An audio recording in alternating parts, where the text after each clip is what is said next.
વડોદરા જિલ્લાના ડભોઈથી વાઘોડિયાને જોડતા વ્યસ્ત રાજ્ય ધોરીમાર્ગ પર હાલ વાહન ચાલકો ભારે હાલાકીનો સામનો કરી રહ્યા છે.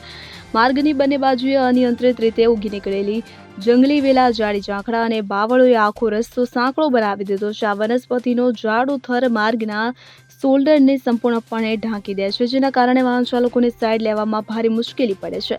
પરિણામે ટ્રાફિક ધીમો પડે છે અને અકસ્માતોનું જોખમ પણ વધી ગયું છે. રોજના હજારો વાહનો પસાર થાય છે, તેમ છતાં આ માર્ગ ડભોઈ અને વાઘોડિયા જેવા મહત્વના શહેરોને જોડે છે. તેથી દરરોજ હજારોની સંખ્યામાં નાના મોટા વાહનો અહીંથી પસાર થાય છે. વાહન ચાલકોએ જણાવ્યું છે કે જ્યારે સામેથી કોઈ મોટું વાહન જેમ કે બસ કે ટ્રક આવે ત્યારે સાઈડ લેવા માટે જગ્યા રહેતી નથી. જંગલી વેલા અને ઝાડી ઝાંખરા એટલા ફેલાઈ ગયા છે કે રસ્તો ખરેખર બે વાહનો માટે સાંકડો પડી રહ્યો છે. ખાસ કરીને રાત્રિના સમયે આ સમસ્યા વધુ ગંભીર બની જાય છે, કારણ કે વાહન ચાલકોને રસ્તાની કિનારીનો અંદાજ આવતો નથી, જેને લઈ સ્થાનિકોએ તંત્ર પાસે કાર્યવાહીની માંગ કરી છે. ત્યારે આ સમસ્યા અંગે અનેકવાર સ્થાનિકો અને વાહન ચાલકો દ્વારા માર્ગ અને મકાન વિભાગ તથા વન વિભાગને રજૂઆતો કરવામાં આવી છે. લોકોની સ્પષ્ટ માંગ છે કે સ્ટેટ હાઈવે ઓથોરિટી અને વન વિભાગ સંયુક્ત રીતે આ ઝાડી ઝાંખરાને દૂર કરવાની કામગીરી હાથ ધરે. જો સમયસર સફાઈ કરવામાં આવે તો માર્ગ સુરક્ષિત બની શકે છે.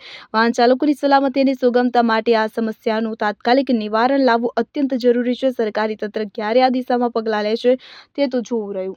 ફકીરા ખત્રી સાથે CN24 ન્યૂઝ ડભોઈ.